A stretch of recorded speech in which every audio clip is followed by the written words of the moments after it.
No one gets married thinking about divorce, but is it perhaps something to consider right up front? Because how you are married determines what happens to the property in the event of a divorce.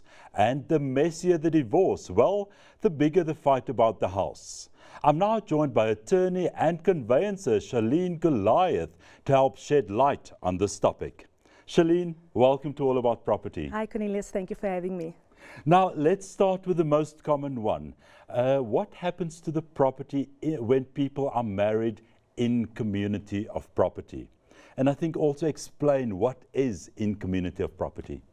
Well, first of all, in community of property is exactly that.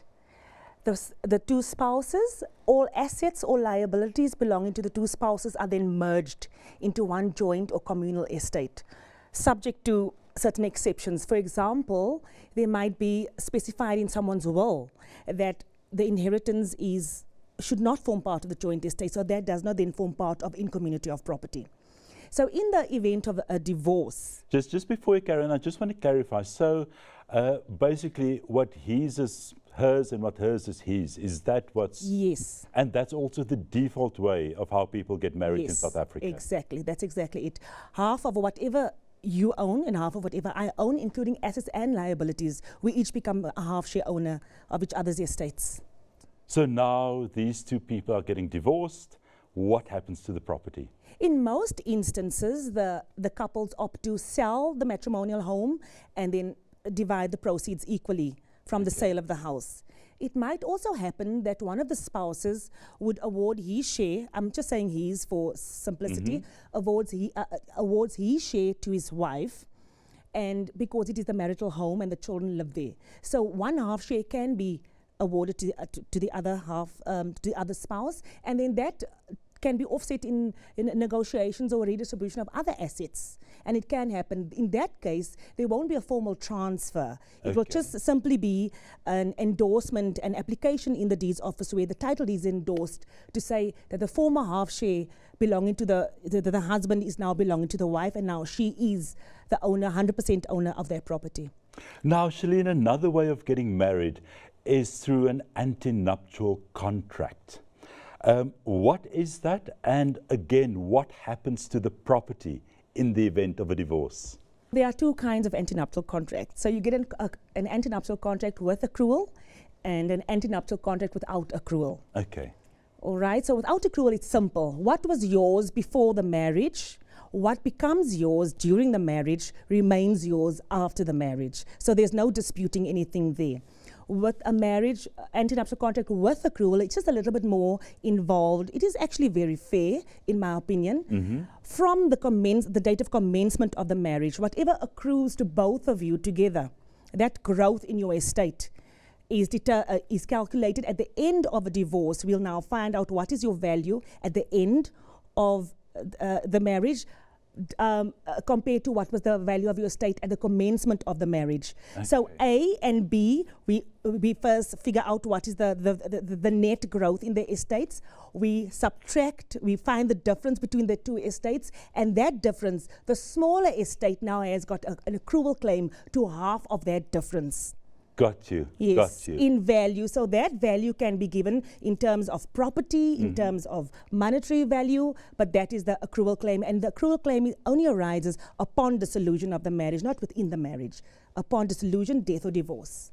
Now then there's also something called a divorce settlement, where you can claim ownership of the property even if it was not in your name. How does that work? All right. So what a settlement agreement is an understanding, an arrangement between the two parties who have decided to divorce. So it is the final legal agreement between the two parties, and it documents what's going to happen, the terms of the divorce.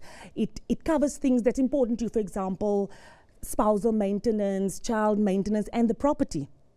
So if it depends on which marital regime that your marriage was entered into. If it's a marriage in community of property, you could have come into the marriage owning nothing. And again, just for clarity purposes, let's say your husband had bought a property before you were married, but now you're in community of property. So that property is now half yours by operation of the in community of property. So upon divorce, you are entitled to half. That is how you can get a property that was never yours formally before the marriage, but in Okay. community, it's now yours, and you can then claim for half of that property. African customary law marriages. What is it and what happens to the property in the event of a divorce? An African customary law marriage is marriages that have been negotiated, celebrated, and concluded in terms of customary law. So customary law, according to the Recognition of Customary Law Marriages Act, is the customs and usages that are traditionally observed by the indigenous African people of South Africa, and which has now become part of their custom, part of their culture of Okay. those people. That's the customary law. So you get a polygamous customary marriage and a monogamous customary marriage. Okay. So all monogamous customary marriages are now regarded as in community of, Monogamous, just for clarity, it's just between two people. yes, where that party is not married to someone else, or there's another customary marriage, because then it will be polygamous. So where there's one spouse, there's just two people in the marriage, that is regarded as in community of property. So that property will devolve and be divided the same as an in community of property marriage. That's what it essentially is. Now, we're almost out of time, Charlene. Just in closing, any last piece of advice from a legal point of view that you have for people who are getting married to just make sure that they are protected in terms of the assets in the event of a divorce? In the three scenarios, this is what I advise. As a notary, I say to my clients that you enter into the antenuptial contract not only in the event of a divorce, but it also protects you in the event of death and as well as insolvency. So I encourage them to enter into an antenuptial contract and agree how property will be dealt with in that antenuptial contract. Can, just a quick one, this antenuptial contract, can you also apply that in African customary marriages? Yes, Okay. not in a polygamous one. In a monogamous customary marriage, they might decide that they want to enter into an antenuptial contract, and it won't be in community by default. Just as any other marriage, Okay. it will be a marriage out of community of property. Okay. Okay, Yes. great. All right, so that is what I will advise my clients with an antenuptial contract. But for those who are entering into a customary law, I would advise to ensure that at the time of negotiation of the written contract, look after your interests. And then for an in-community of property couple or a person at the end of the marriage, I would advise you to get a good divorce attorney that can negotiate and fight for your proprietorial rights in the event of divorce.